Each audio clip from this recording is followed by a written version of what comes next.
Crank up the volume and get ready for real-world bird hunting by listening to the Wingmen Podcast by Eastmans. Now your host, Todd Helms. Talk about being on the X. Hey guys, this episode of the Wingmen Podcast is brought to you by High Mountain Seasonings. The folks down at High Mountain Seasonings in Riverton, Wyoming have had my business since before I started working at Eastmans and way before Wingmen was even an idea in my head. I've been making homemade jerky and sausage and you name it, snack and sticks with their kits for a really, really long time.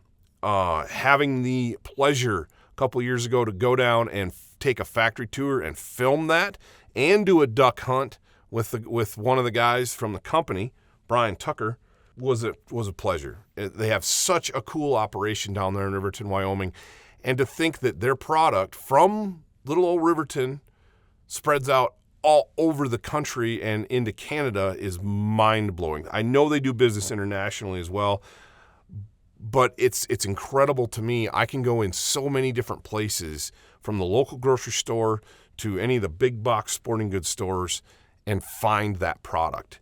I can go in, I can grab a box, I could take it home, and I can, within 48 hours or 72 hours, I can have some of the best goose jerky known to man. I can put that on a plate, and you wouldn't know it's goose. I mean, a lot of guys be like, wow, this is amazing venison jerky. And it's like, hey, thanks. Yeah, you're eating goose. Like, what? This is goose? Thank you, High Mountain Seasonings. It's not just jerky kits, though, that those guys do. They have a whole ton of products. So I would recommend that you go over to highmountainjerky.com and check out the full assortment of products that they've got down there in Riverton, Wyoming. All right, so welcome to another episode of the Wingmen Podcast. I don't even know what episode we're on, but we've been clipping along on this thing, and I've got Luke Washington and Dan Pickar with me here, and we're going to talk a little bit of turkey this morning. These guys have been filming turkey hunts with me this spring, following me around, get the unfortunate duty of doing that, but we're going to dive in and talk about the turkey hunts that we've had, the turkey hunts that we've done this spring, and kind of get these guys' perspective on it and what they thought, and just kind of talk about the last couple weeks, man. We've had a successful spring. We've killed 2 birds on camera. Dan, you and I started it off in Montana. Mm-hmm. We got the call from Ben Bishop. And Ben's the guy. 2 years ago, we went up and filmed a jet boat episode with Ben. That was a ton of fun. And he called us. He's like, "We're going turkey hunting." So we had like a Wednesday. It was a thrown together deal. And you're like, "Yeah, I'll get the camera gear around. Let's go." And it was fun. Yeah, it was fun. That's what I like about turkey hunting, man. Is it's just go hunt. It's a good time. The cool thing with that hunt is, I enjoy hunts like that because it's more my style. Sure. I'm your classic Western redneck. I probably don't hunt turkeys properly. I hunted when I was a kid. I spot and stalked them with my bow. Sure. That was the first tagged animal I ever killed was a turkey when I was 13. Really? With a bow. That was my first archery kill. I'd have thought it'd been like an elk or something. Yeah, no, it was a turkey. And so a hunt like that, where we're cruising the river and we're covering country and chasing gobbles and trying to find goggles, same thing. your turkey goggles on. Yeah, had the turkey goggles on. But I enjoy those style of hunts. It's faster paced. Yeah. I'm with you in that I don't like to sit in a blind and wait. And that's exactly what we ended up doing on the south, down on the lease, actually, because we had a handful of birds down there, and it's a really small property, and I wanted to be really low-key because I didn't want to push them off and have them leave. So you and I chased them around for a couple of days. I ended up setting up a blind, and we'll get to that one. But that jet boat hunt's really unique because we're cruising up and down the river, and Montana's different too because there's a high water law. We were focused on public pieces. We were literally using Onyx, had Onyx, the app pulled up on our phones, going from public piece to public piece on the river. and we'd run and gun them, just like you said. We got out the first spot, jumped out, I hit the crow call, and got a gobble immediately. And when you were like, there it is, game on, and that bird disappeared. I think that is a more popular technique up there than we think. Mm-hmm. You know, we're walking around, we saw some boot tracks in the sand. I picked up I picked up a live round that somebody had dropped, a live turkey load. So, I mean, obviously those birds they're not pushovers. They obviously get hunted, which you'd think, oh man, nobody's going to access these birds this way, but people do. And we kind of worked for it. I mean, it came down to the wire that day, but like you said, it's not boring. No, it's about as fun as turkey hunting as you can get, in my opinion. Anytime you throw in, how many horsepower is that boat? Yeah, 500. It's like ridiculous. Running through 6 inches of water. If it's not sticking, if there's not rocks sticking out of the water, he can go through it.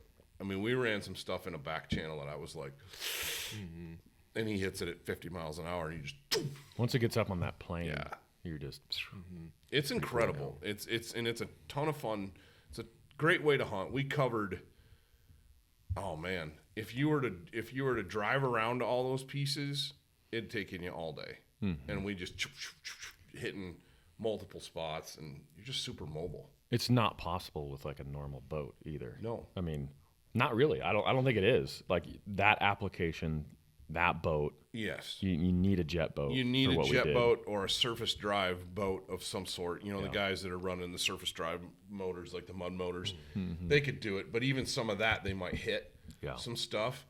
But yeah, you're not going to go out and run that. You're not going to go out and run that big river with an outboard with a regular prop. It's not going to happen. It's not. We used to run rivers in Michigan a lot. Usually steelhead fishing or salmon fishing, and in the spring, steelhead fishing when the water was up, I could run a prop anywhere I wanted to go. Pretty much. You just kind of pick your way through stuff and be careful.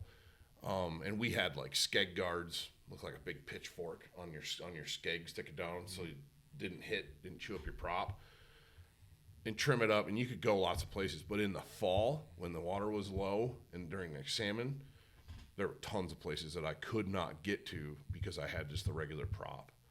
And the guys, my buddies with running jets, they could go anywhere they wanted. And literally, if it wasn't sticking out of the water, and they didn't have anything like what Ben has.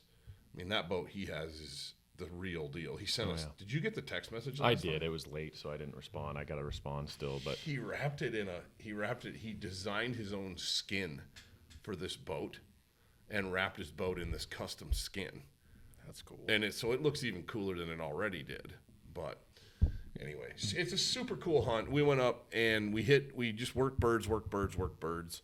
And finally in the evening, we had one bird that was really weird. Yeah, check that out. Oh, wow. Isn't that wild? That's sweet. gotta love Ben. He's always doing something crazy. He's the best. Yeah, he's always doing something wild. I'm sure he did it by himself. Oh, yeah. He's like, I designed this. Yeah, I'm sure he did. I'm like, I believe it. It's just who he is, man. But Dan and I got on a bird. We were working up the opposite on this piece of public ground on the side of the river, working, and we walked right up on this silly hen. And I made this call, and Dan's like, "There's a turkey right there." Just poked its head out. It like pokes head out the edge of the brush line. I was like, "What?" Wasn't making any calls or anything. Right there. Just looking at you. And then it like poked back down, and I was like, "Oh, it saw us." I mean, clearly it did. Yeah, what you think? It left, So we, kept going. Yeah, and I took like 3 steps, and I could see it sitting there, and I'm like, I don't know what this is, so I cocked the hammer on the 410, got ready, and I was like, well, are you ready? And Dan's filming over my shoulder. He's like, yeah, I'm ready. And we walk up, and I could see it was a hen, and I was like, it's a hen. And I walked up from here to the camera from that hen before she was like, and I thought, oh, maybe she's got the bird flu, she's sick, maybe she's sitting on a nest.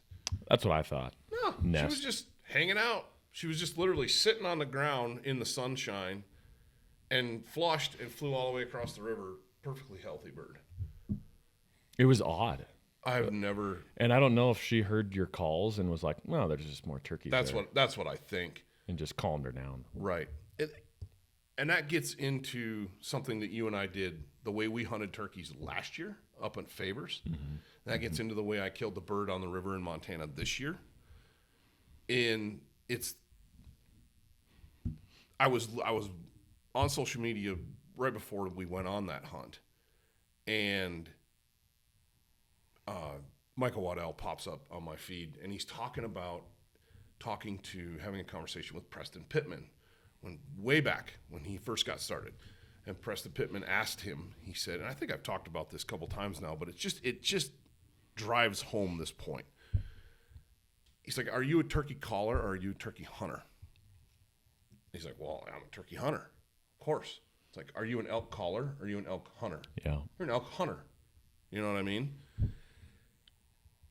You use calls to broaden your hunting abilities, to give you more opportunities. And yeah, everybody wants to call in turkeys right into the decoys, right every time. Everybody wants to call an elk in slobbering and bugling right into your lap every time, right? But it doesn't always happen that way. So we used a method that I've used very successfully in the past and in the last 2 years has been using that call to keep those turkeys engaged, but not necessarily, they're birds that aren't going to come to you. In other words, they'll gobble at you, but they're henned up, they're strutting, they're doing their thing, and they're not going to come to you. But you can keep them like, oh, that's just another, if you step on a stick, if you rustle some leaves, or they catch a little movement, they're like, oh, that's just that turkey coming.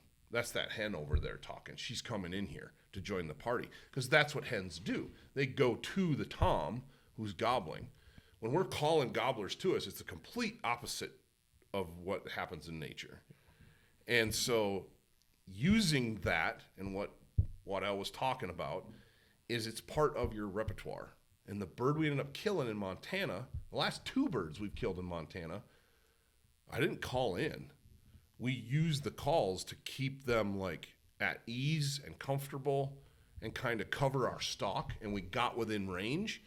And the bird that we killed that day, they weren't coming. There was 8, 9 turkeys there on the riverbank.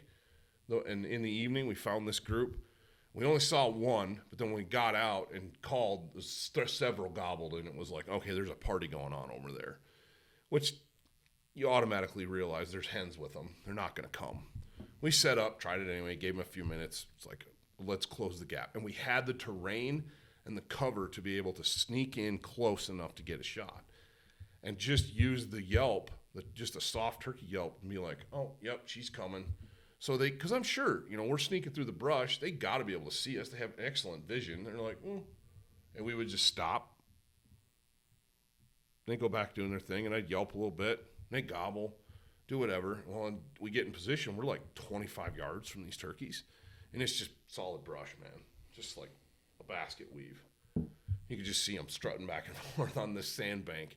And Dan's like, dude, if you can get one to like peek down in here, he's like, I think I can film it. I'm like, all right. So I yelped. He got set up, and this bird comes over, and he looks down in there, and I could hear you manually racking the focus on that camera. Zzz, zzz, zzz, zzz. And I was like, you got him? I just hear Dan be like, oh, I got him. So I let him have it.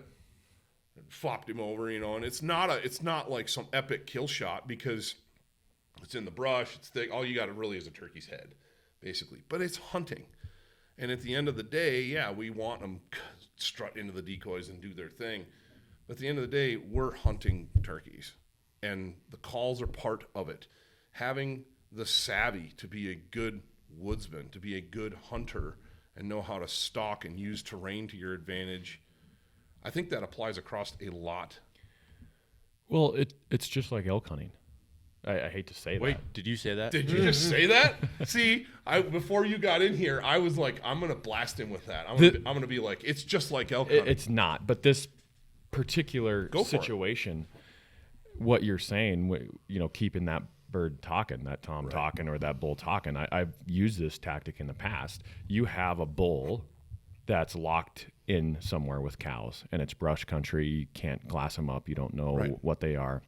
You have this certain window that I like to talk to that bull, and him bugling helps me pinpoint him. That's Absolutely. why, 100%. and that's what's powerful. Yep. Because one gobble or one bugle, that's very difficult to pinpoint. And what's helped me, and gobbling too, with elk bugling, is if a bull bugles a second or a third time, and when he's bugling, I like to turn my head like this. So my ears are gathering that sound, and I can pinpoint where that gobble or that bugle is coming from way better than if I just keep my head still. Does that make sense? You ever open your mouth? I can hear better when I open my mouth. Yeah. Like drop my jaw and it's like your ear canals open up more. I don't know. It's weird, but that's the exact point. You keep them talking a certain amount. You don't want to just be pounding that bull with bugles, right. But then you get into the zone, and now you have to make a choice. Do you have the cover? Do you have the topography to sneak in and kill that bull or that turkey, or do you need to finish them with like a lost calf call or that soft cow call, or like I've done in the past? I've done that, and I know this bull's locked down because he's been in this little spot for 2 hours bugling. So I know that he's in there with cows, and I pinpoint him, and I move in within 100 yards, and I'm pretty silent, and I get in there, and I hit him with a challenge bugle. Just that bull calling cows, just like, just super intense. He has two choices. Is he going to round all his cows up and get out of there? Maybe, if he has one cow. Or he has to come confront you. yes, he has to get rid of the And challenge. if he has multiple cows, he's going to come confront you. And guess what happened? That bull came into 4 yards in the brush. Yeah. And so that's where it's powerful to keep that buck or tom gobbling. Not too much. You don't want to call at him too much. Right. It's just feeling it out. But yeah, it's just more tools in the toolbox. It's interesting you said, and I'm glad you brought that up because, like I said, I was going to, because you hear it all the time. You hear, turkey hunting and elk hunting are so similar. They're the same thing, and it's like they're not the same, but there's a lot of similarities in the two. Exactly what you just calling, said. yeah. The calling is the biggest thing, and their behavior. Yeah, I think if an elk could see as well as a turkey, they'd be harder to hunt. If a turkey could smell like an elk, they'd be harder to hunt. There's no doubt. Yeah. But yeah, it's interesting to me because we hear it all the time, and I know it drives elk guys nuts. Like a freaking turkey. You hear guys just go off. Like it's nothing like turkey hunting. It's like it's pretty similar in that regard. That regard, and I think the guys that are listening to this podcast, if they may be turkey hunters that want to come out and hunt elk, or they may be elk hunters that want to get into turkey hunting, there's a lot of those things that cross over. And there's definitely differences too. We pulled a stunt on a bird that you and I worked that day for, right after we found the hen that was like laying down chilling. A gobbler's fired off across the river. Well, we have to get across the river to get on this bird. And he's close. He's right across the river from us, on ground we can hunt, right? And we got the boat stuck trying to get across the river. Got hung up on a rock. It wasn't on. We were trying to push off the bank, and it got hung up. And then, anyway, it took us about 15 minutes to get it unstuck. In that amount of time, the bird drifted away and got quite deeply into private property. And he put some barriers between us. He put like a ditch full of water and a big bank and then a fence. And he was on the opposite side of all of that stuff. So it's be a miracle to get this bird to fly back across. That's tough. That's a tough scenario. And an elk too. Like to call an elk across that many natural barriers. Yeah. It's very difficult. And that's so another comparison between those two that I like to make is to consistently call in gobblers or bulls, you have to make it as easy on them to get to you as possible. Mm-hmm. If they have to go through a bunch of brush, if they have to go navigate deadfall, a creek, a pond, it's just one more obstacle that gives them time to go, nah. And in the case of turkeys, they're pretty freaking lazy. They don't like to fly, even though they're good at it. So he's not going to fly across that. And he's trying, again, he wants that hen to come to him. We worked that bird. We got in on him and worked him. He was way far away, and he came back to us. And you could hear him. We never saw him. Well, we could hear him strutting and gobbling up and down. He was 75 yards from us. I think he had a hen. Maybe. I never heard her. Yeah. But he was something. But he wouldn't like peek up over and see the decoy and then fly across is what we needed him to do, which is almost impossible. Like, we knew it was going to be a tough, but it's like, he's right here. We got to try, right? And so he gets bored, drifts off, and Dan vocalized the words that I was thinking, just shut up. Play the reverse psychology role and quit talking to him. And 2 minutes, he came back. Mm-hmm. Just gobbling. Where are you? Where are you? Where are you? And in a straight line, he just kept hunting us. So we pull up Onyx, look, and I'm like, dude, I think we can get across this down here and get on the same side that he's on. And we ran down the brush, and sure enough, we could hop across this ditch, got on the same side, and it was like, this is game on now. This bird's toast, man. As responsive as he is, we're going to smoke him. And I had the 410, so it's got to be close. And we're using Onyx to manage our where we're at with property boundaries and different things. It's, running a hunt basically with your Onyx app. Dan's really good at that. And I think that bird got abducted by aliens or something, because it was like he gobbled a couple times, got the decoys set up, he gobbled one more time, and he was not in a position where he could spot us, and he just gone. Ghosted. And I think that's why what you're getting at about you think he had a hen, was all of a sudden it was like game over. It was kind of weird behavior. Like, yeah, he came into our call, but he didn't want to cross, so he either wasn't that desperate or he was still interested but had a hen. And, she came in. Maybe she came. Something. I don't know. She could have came over to us. Well, I've killed a lot of gobblers over the years by calling in a hen. Bull calling cows bugle. Same thing. If you can call in a cow elk that has a bull, yeah. Exactly. You get that old matriarchal girl angry or upset, and guess who's coming with her? The bull, the gobbler. They're coming with her. There was a hunt I did. It was like after work and in late afternoon, guy called and he's like, "Hey, you want to come out and hunt turkeys?" This is when I first moved to Wyoming. I said, "Sure, I'll come out." No birds located. We just went into this spot. Kind of locator called, nothing gobbling, nothing. I'm like, there's nothing here. He's like, "Oh, sometimes they come through this little meadow." All right. So we set a couple decoys out and we just leaned up against a couple big pine trees and just sat down. And pretty soon, I'm kind of softly calling, and this hen starts talking to me, answering me. She's about 150 yards away. Well, then she starts getting, like, demanding, like, yak, yak, yak, yak, really loud and really aggressive, and I'm just cutting her off. Same thing with you bugle over the top of a bull. I'm calling right over the top of her, and pretty soon, whoop, here she comes, right out in the middle, like, "Where you at?" Mm-hmm. And guess who's right behind her, dead quiet, full strut gobbler. He comes out and then he gets in the mix, and we killed that bird, all because of a hen. He never gobbled, and you'll see that a lot too. I was talking to my brother in Iowa, and his birds back there this time of year, they'll gobble in the evening and they'll gobble first thing in the morning, and once they hit the ground, they rarely gobble during the day.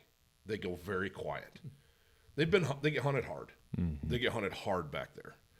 And so they just aren't real vocal. They'll gobble once or twice in the morning, and it's way harder to keep tabs on them. Looks like a bull that does not bugling. It's way harder to keep tabs on them. But your hunting style changes too. You can't run and gun as much. You've got to commit to a spot, sit down, and just wait. Call a little bit and wait. And that's not as much fun, obviously, but if you want to consistently kill birds back, those eastern birds they just behave different. But I'm starting to see that behavior as turkey hunting in the West becomes more and more popular. I'm seeing that same behavior transfer into Miriam's gobblers. When I first moved out here, dude, a squeaky boot could call in a Miriam's gobbler. Like, they were dumb. Just dumb. You just, yep, yep, yep, yep, and two of them would come running right in, gobbling their heads off. And it's the last few years, it's gotten tougher and tougher and tougher. Part of it is season dates have changed. we've pushed season dates back into the meat of the breeding season. So those birds are locked down with hens and they're not as interested. Mm-hmm. But it's just interesting, all those different tactics. So that bird in particular, I don't have a clue what happened, but we just kept covering ground and having fun. And I laid down some awesome footage. Old Sleepy Pants over here. It's beautiful. One of the first nice days of spring, and it was about 65 degrees that day. It felt like it was 80 because we've coming out such a cold winter. Mm-hmm. Ben beaches the boat on this beach, this little back cove, and it's all sand.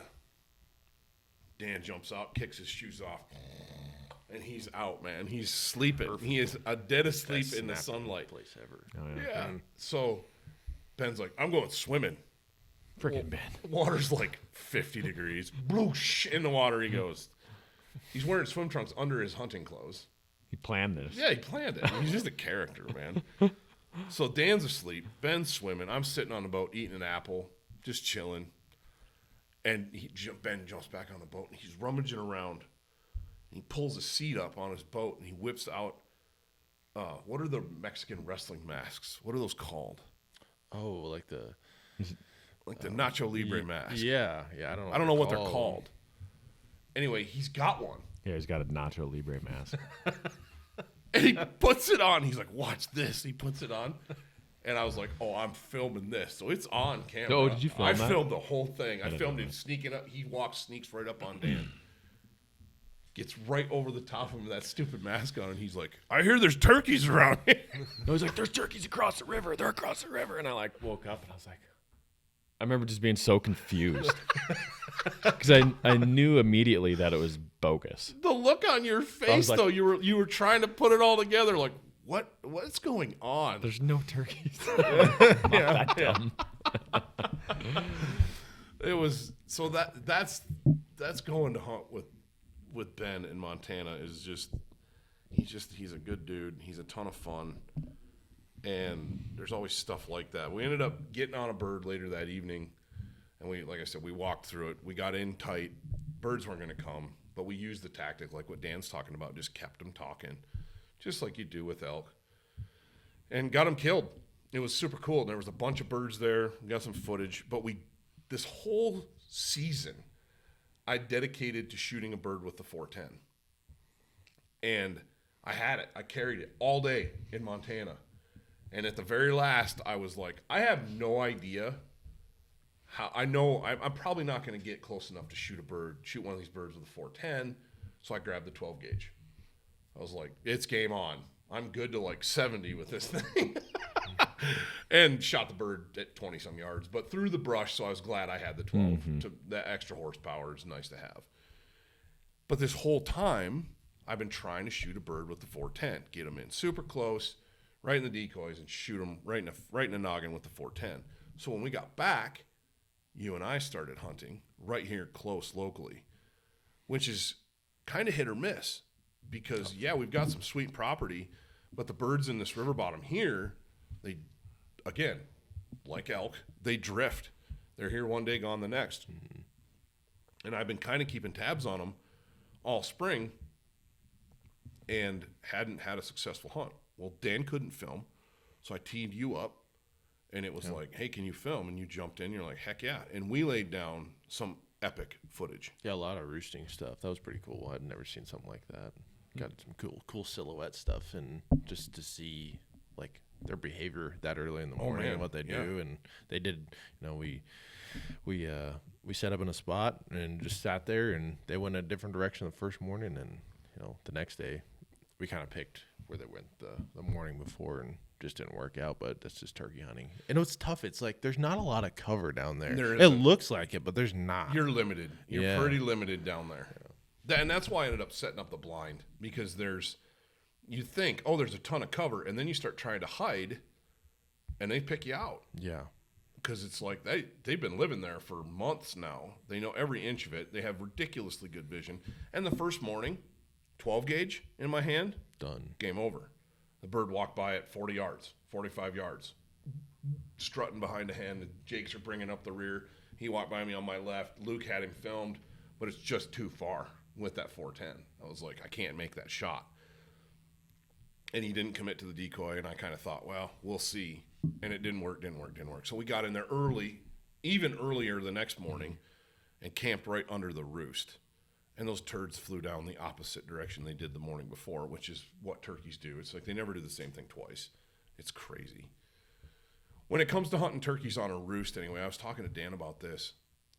It's like you kind of have to do it. If you've got birds that are roosted, you kind of got to go in there and try.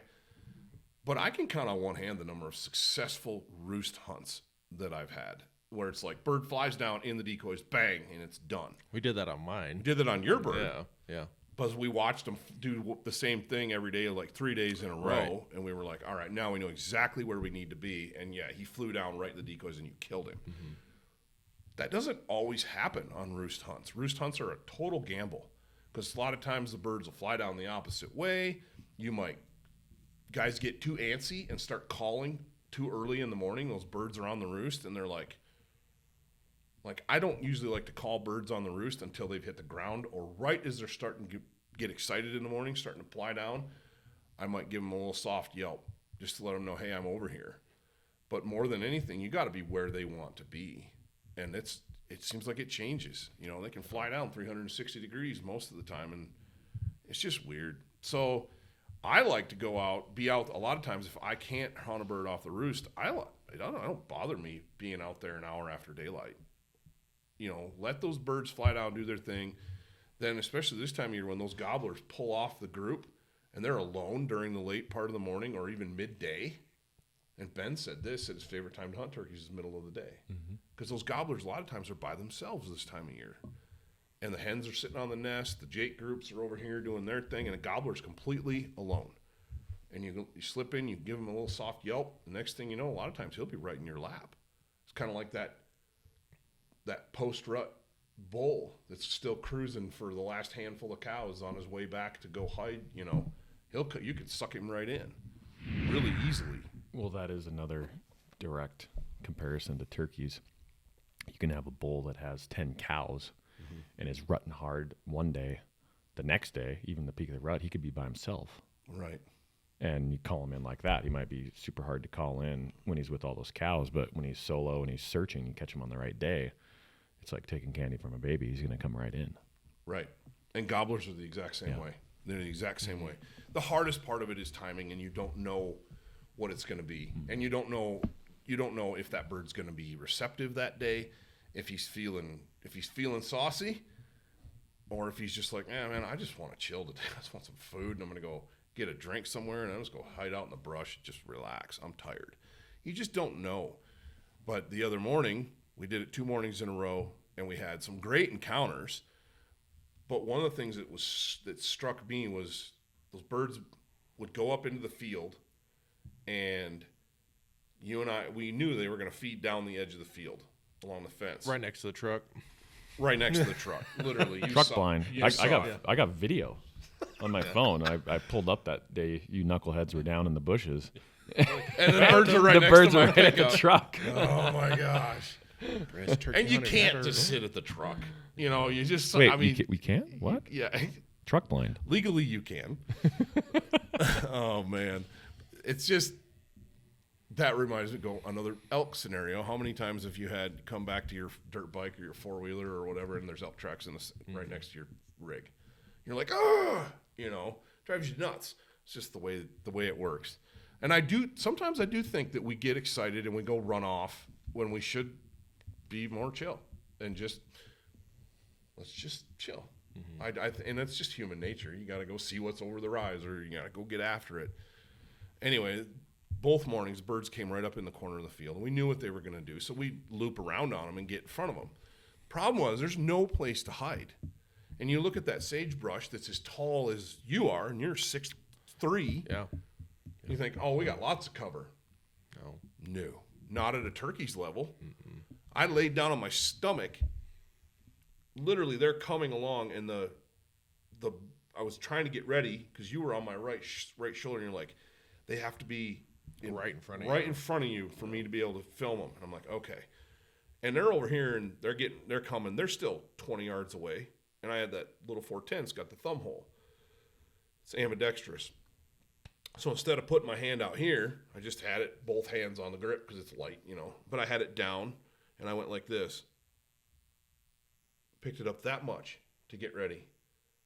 It wasn't even that quick. I mean, It you was were like slow. And they went, you start here, put, It's over. put. And I look, and I'm laying on my stomach and I look and they saw that gun barrel come up out of off the ground out of the sagebrush. I'm like, I was about drives to you tackle nuts. one of those things. I was so mad. I'm like, you're kidding me. Because they would have walked by us at 10 yards, Yeah. 5-10 yards that morning, and it would just been. But long story short, I ended up switching tactics, went out that afternoon, put out a blind in the right where the truck was, Right in that corner. right in the corner, and took my 2 girls out there. And I was like, I'm going to self-film it. It was a Saturday morning. I'm not going to ask you guys to film on the weekends. We do that a lot, but it's kind of like, it's family time. I get it. Yeah. So I thought if it all works out, it'll work out. I put the camera up in the blind. We got there.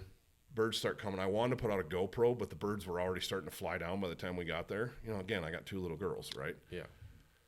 So I got to get everything set up. And normally, the last 2 mornings before that, those birds were in the field very fast after they flew down. It didn't waste much time. Mm-hmm. So that's in my brain. I'm thinking, we got to go. We got to get set up. Well, they dawdled that morning, and it took them over an hour from the roost to get from the roost to the field that morning. To the corner where you were. Yep. And so I would have had plenty of time to put out the GoPro right in the decoys, but you don't know that. Because based on the information that I had, they're going to come right to the field, fly down, and so I was like, we got to get in the blind. Well, then wait, and it's try keeping 2 little girls occupied in a blind. They ate all their donuts, they drank all their chocolate milk. Wired. Oh yeah, and then I'm trying to, guys, it's not, they hunt a lot with us, but it's usually like driving around truck hunting for deer, antelope. So we'll spot something from the truck and get a stock on it, so they don't have to be quiet. Or they're in the duck blind. They don't have to be quiet and hold still really in the duck blind very much, right? They can get away with a lot. Turkey hunts, you got to be quiet and still. And those birds, there's a group of jakes down there. There's like 6 or 7 of them. And they walked out from here to the camera next to the blind. And I could hear the gobbler down over the hill, and he's gobbling, but he hasn't moved in like 45 minutes. He's in the same place. And I'd call a little bit, he'd gobble, whatever. And these jakes pop up, and before I hear him, he's gobbling, and then right behind the blind, I hear the jakes. Kind of that honky that they do. Do that again, please. Yeah. Just like a donkey. Yeah, they kind of sound like a donkey trying to sound like a turkey. That's what it sounds like. They got that weird, and they kind of have that half gobble, but I was like, holy smokes, they're right here. And I looked at the girls. I'm like, you got to be quiet. Don't move. And they can't see out because I got them in little chairs. So they can't see out of the blind. It's too tall. The window is. And I got the mesh up all but for right in front. So I got the cameras not filming through the mesh, although you can. I tried, and it does film right through that screen. But I can't shoot through it with a shotgun. So anyway, I got it down so I can shoot and film. I look, and those jakes are literally 6-7 feet from next to the blind, and here they come. They don't. The blind hasn't even been there. They've never seen it before, and they're looking right at the jake decoy with the lay down hen, and then I got the other hen out there, the feeding hen, and they're just locked on, and I'm like, oh, this is game over. And they come walking up, and they're just like, they're trying to be tough, but they're jakes, so they're not real sure of themselves yet, but there's a whole bunch of them, and they're like a little gang of teenagers, and they get right up on him. And my thought process is, I'm like, oh, it's the jakes. I'm not going to shoot a jake. And then I'm like, why not? I'm self-filming. I have my 2 little girls in the blind with me. I got them up really early for this. If I want to get them hooked on this and get them excited about hunting, we need some success. Because, how many times did your dad take you when you were a kid? Or did you go out when you were younger and no success? And you're like, man, this sucks. Mm-hmm. I remember going on hunts with my dad where it was like, and growing up in the Upper Peninsula of Michigan, you had more unsuccessful hunts than you had successful hunts, even small game. So the successful hunts were what literally just lit that fire, man, and made me want to do it more and be more successful. And how can I get better at this? You know, you go out and get your butt kicked when you're 12 years old and get your butt kicked every day all season on turkeys. You can't get them to come in because you don't know what you're doing. But every time you go, you should be learning something. And then all of a sudden you have some success, and you just want it more and more and more and more. And it turns you into somebody like Dan Pickar on elk. You know, I guarantee you weren't successful on your first elk hunt. How long did it take you to kill your first elk? 5 years with a bow. Exactly. When I was a kid. It's a journey. Mm-hmm. But you had that fire. And somewhere along there, you saw some success or experienced a little bit of it, and it lit, and it just made you want it more. I want to do that. I got to figure this out. You know, that bull comes in, and he's not quite close enough to slip an arrow into, but he's right there, and then your brain's running. How can I do that different? How can I make that happen next time? How can I be successful? Well, I want my kids to experience success, so then when it's their turn, they want it. Because if they don't want it, man, there's a lot of distractions in this world for kids. Yeah. And if you don't get them when they're 4, 5, 6, 7, 8 years old, good luck. By the time they're 10 or 11 or 12, it's too late. Mm-hmm. And we have Blake, your son, oldest son, through your wife's son. Yeah, stepkid, yeah. Yeah, your stepson. Mm-hmm. The words weren't coming. Sorry. Yeah. Stepson, but he's your son. Yeah, yep. And we take him all the time. And from when he was about 2 years now, maybe 3. And I look back at the videos when he first started going to the blind, and he was like fresh-faced little 10-year-old kid, you know, and now he's a teenager. Taller than you. Getting there. Yeah, he's getting there. Yeah. He's going to be tall. He's 13. He's the tallest kid in his class, too. Is he? Yeah. Mm-hmm. But he wants to go. Yeah, see, that's the big thing is now it's a thing, like waterfowl hunting. It's who he is. It's what he does. Right. And I had a conversation with his mom, my wife, about it the other night about fishing. Same thing. He's really into fishing right now too. And we went one night and he didn't catch anything, and you were there. Mm-hmm. Caught those big Walters. Yeah. Right in front of him. And he's like, Dan lays out 3 big old walleyes, man. I mean, gorgeous walleyes. Yeah, big fish. Big fish. Game on. And you slayed them. And I caught a couple, and Blake didn't touch fish. Yeah, it makes you feel bad. But it lights that fire. Well, yeah, it lit the fire, and he had a taste of success. And we went another night, I think, and didn't catch one. And then, I was like, hey, do you care if we go fishing again tonight to Eva? And she's like, well, have you guys gone enough? I'm like, no. You want my opinion or? I want out every night. Yeah. It's like for the last 45 minutes of daylight. I'm going to be back. It's not like I'm staying out till midnight, but whatever. But kids at this age, like you said, 10, 11, 12, 13, if they're into something, you need to water that. You need to nourish that desire, because there's so many different directions that they could go at that age. Bad directions. And with him, he could go either way. He's pretty easygoing, and like when I was a kid, I was totally different. I was like balls to the walls, like go. Right. And so if he wants to do something outdoors, I encourage it, because he's kind of just go with the flow type kid.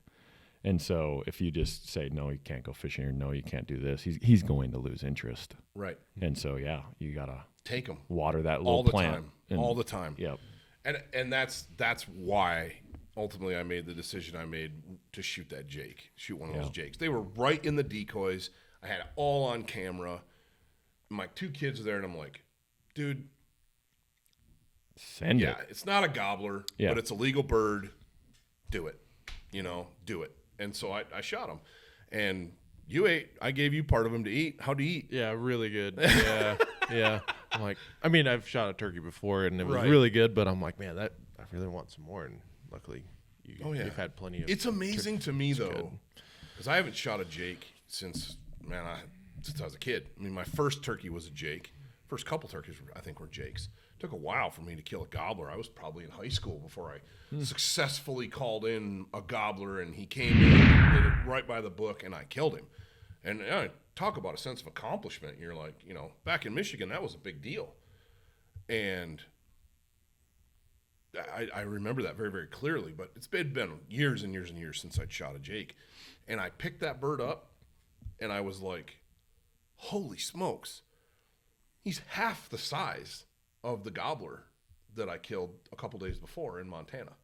Half the size. And then you look at them out in the field with the hens. They look the same. And they're a little bigger than a hen, but not much.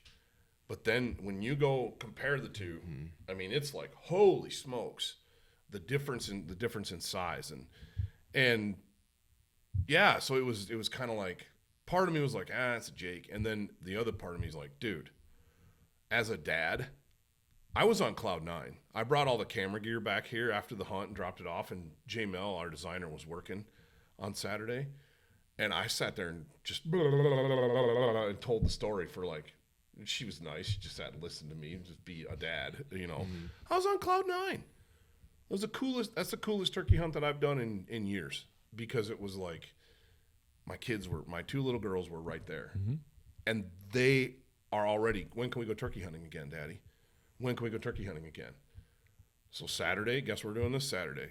The whole family's probably going to be back in that same blind, see if we can kill that gobbler, because he's still out there.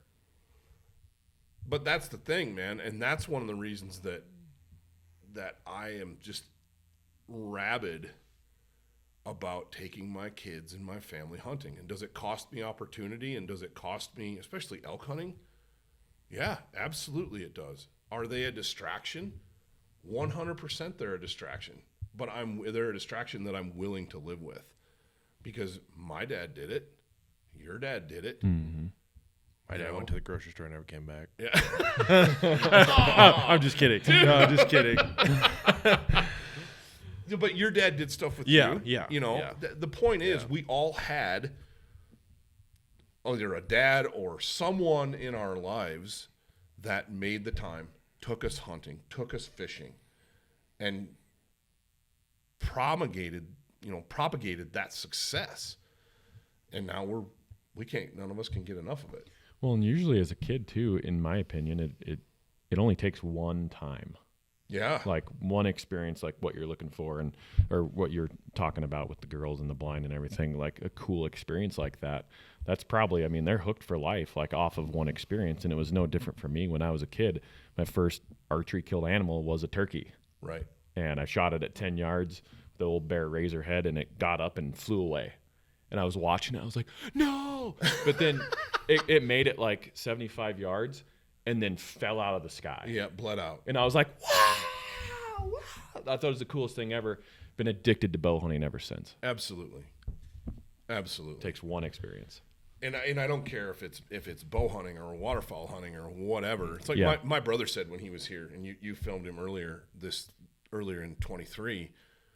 He's like, I don't care what kind of hunting it is. If you're like, hey, you want to go to the dump and shoot rats? Yeah, let's go. I'm in. Yeah. I just want to hunt. Yeah. I just want to go fishing. It's like, hey, you want to go, catch stalker rainbows out of a little warm pond someplace? Will they eat a fly? Yeah. Okay, let's go. Just being outside. Yeah. More than anything. Just doing stuff. Yeah. Anyway, that's kind of the rundown on where we are and what we've been doing this spring. I'm out of turkey tags. I'm out. I've had my Montana tag and my Wyoming tag. Next year, I'm definitely doing South Dakota. And I think the three of us should figure out a way where we could go throw up the wall tent and hunt Wyoming and South Dakota, right there on that border. I think would be fun. Unless we get lucky and draw the hard-to-draw primo hunt that's right in our backyard that nobody can pull the tag for. Yeah. One of these days, somebody's going to draw it. It's an epic hunt, but I'm not going to divulge that information. No. That's not on Tag Hub. For a reason. Yeah. But I think it's important for like the listeners to know, like if you have a kid wanting to get into hunting and just teaching them, like we talked about the other day, just moving through the woods and like being a hunter. I think it's important that this is an option that's cost effective. Like, I mean, obviously if you don't live in a place with turkeys, but if you do, it's a great place to start a kid. You know, that's a good point, Luke, because I think there's a lot of people out there, young people in general, that don't grow up. You and I have talked about this, Dan. You and I grew up damn near feral. Yeah. You know, it's like I didn't live in town. You didn't live in town. I had the whole run of this miles-long country. Mm-hmm. I had bears in the yard. I had moose in the yard. Dan shot a grizzly bear when you were 12 years old in a chicken coop. Freshman in high school, I lived out in the country. Grizzly bears all the time, every October. Yeah. Google Dan Pickar or Daniel Pickar grizzly bear, and you'll find old articles of me shooting that grizzly bear in the chicken Self-defense. coop. Yeah. Defense of life and property. Yeah, exactly. That's the kind of life that you and I had. I could shoot my gun, shoot my 22 whenever I wanted. Off the deck. Yeah, I grew up in Pacific Northwest. I mean, we were just hunting blacktails and things like that with my dad, but we didn't like turkey hunt. So there was a lot of pressure. Like, oh, I got to shoot a big game animal for my just shoot my first deer. So that's what a lot of kids cut their teeth with is a deer. And it's like, oh, if there's live in a place where there's turkeys, it's like, still exciting. Just opportunity to get out and learn learn woodcraft, learn how to sneak, learn how to hunt in the woods. The more you hunt, the better you're going to be, and I think so many people live in an urban setting now that it's something that they have to travel to go do. I don't have it in their backyard like you and I did, like you did, where you could just go out and in your backyard, you're hunting squirrels in your backyard as a kid. You're shooting turkeys in your yard or a grizzly bear, whatever it might be. It's right there. I shot my first deer pretty much right out my back door. I just walked to my blind and here's a little tidbit for you. I shot a deer naked when I was a kid from the house right out of the shower. Bucket list for me. Bucket list. Bucket list. I think that's a bucket list for a lot of dudes. The problem is there's a bunch of dudes in the Midwest and down south that do live in the country. They'll be like, I did that yesterday. Oh, I'm sure. Yeah, especially in that farm country. I was in the hot tub and he walked out in the backyard, But my point with that is you have to be intentional unless you live that lifestyle, unless you live out there. We live in town. I live in town. Yeah. You live in town. You live in town. It's different in the West because living in the country it's expensive, man. Mm-hmm. It's expensive. And it's gotten more expensive and more expensive and more expensive. So the affordable places to live are in town. So what do? We go out in the country. We go out in the desert. We go up in the mountains. We go down the river every single chance we get because I want my kids exposed to that lifestyle. Mm-hmm. I want them playing in the woods and building forts. I want them pretending to stalk the rabbits in the backyard. I came home the other day and my wife and my son are stalking the one-eyed bunny that lives in our neighborhood with squirt guns. And they got him. I mean, he's like wet, and I was like, "Oh my god!" Put some red dye in there. Yeah, and they got him, but he's only got one eye, so it's not fair. But anyway, turkey hunting is a phenomenal opportunity for that because you can hunt turkeys in just about every single state, and even Hawaii. Alaska supposedly has turkeys now, but you're not hunting them. But Hawaii, there's excellent turkey hunting in Hawaii. I'm sure it's all private property. Yeah, there's an upland season, like a game bird season in Hawaii, so it's regulated. Right. But yeah, there's a lot of upland in Hawaii, actually. Is there pheasants you were saying? Oh, yeah. There's pheasants and Franklin grouse, a few different types of Franklin, quail, urkels. Yeah. That's the funny thing about Hawaii is I don't think a lot of people realize what a diverse hunting landscape that is. There's a lot to do there. Yeah. There is, and most of the hunting, it's private, right? Like where the birds are, like it's all private, but they're running around for sure. Sure, they're there. That's always kind of been a bucket list for me is to go hunt turkeys in Hawaii, but maybe someday. My point is this, though: there's turkeys everywhere, and turkey hunting's better in some places than it is in others. We're looking at Kansas.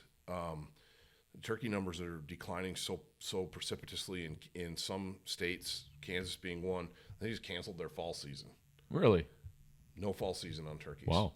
And every state has cut way back on harvest and on hunting dates. They've pushed dates out. to get out of the main part of the breeding season when those turkeys they're just ignorant. I mean, first part of April in Wyoming, turkeys are easy to kill, and they're just dumb, and they're simple. So we're killing too many birds in that season. So we back it up, make it harder, right? But we could get into a whole nother issue on this. I just made a post on this the other day, but there's a lot of issues facing turkeys, but the fact remains that they're an opportunity for a lot of people's first hunt. Saw a video last night on Instagram. Little girl sitting in between her dad's legs, got shotgun up on a tripod, locked in. Turkey comes out along the edge of the field, pow, and she smokes him with a 20 gauge. And she's like JC's age, like 7 or 8 years old. And I'm like, that's my next goal. My next goal is as soon as possible to get my oldest daughter on a turkey and get one killed. Probably with a 410, maybe a 20 gauge. We'll see. The 410 was fun. That was a fun little journey this spring. Way harder than I thought it was going to be. It would be like if you only hunted elk with like a recurve, traditional equipment, where your yardage is much shorter, your shots have to be just so. Same thing. You're really limiting yourself, and it was fun. It was challenging. There was multiple birds that I could have shot with a 12 gauge multiple times that I couldn't do with 410. It's like shooting without a bow sight. Yeah, who would do that? Instinctive. Yeah. Anyway. Shout out to Brandon Mason. Well, thank you guys for jumping on the podcast with me this morning. We've all got a million things going on, and we're going to cut this one a little short. But thanks for taking the time. Thanks for filming. Thanks for filming. I appreciate you guys, man. You're always willing to pitch in and help out with Wingmen and do the nitty-gritty to make me look good, because they're the ones doing the hard work behind the camera. And I really appreciate it. I really do. So thanks, fellas. Let's go plan our next hunt. Let's do it. I'm in. All right. Give me a gobbler guillotine. Yeah. We need to do that again. Yeah.